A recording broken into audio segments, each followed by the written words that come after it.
এই গাইস, এই নিয়ে আমার 4 নম্বর ভিডিও, মানে একটাই ভিডিও আমি 4 বার করছি। হচ্ছে বাবাকে ফোনটা ধরতে দিয়েছিলাম, বাবা হচ্ছে লক করে ফেলেছিল, আবার আমার চালু করতে হবে। ঠিক আছে, এইসব কথা বাদ দিয়ে এটা শিবপুরের মধ্যে না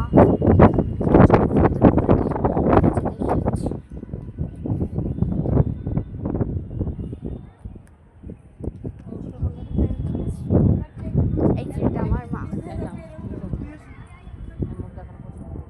মার মুখ দেখাবে না। ঠিক আছে, চলো বাবাকে একটু হাই বলাই। এই কোনো কথা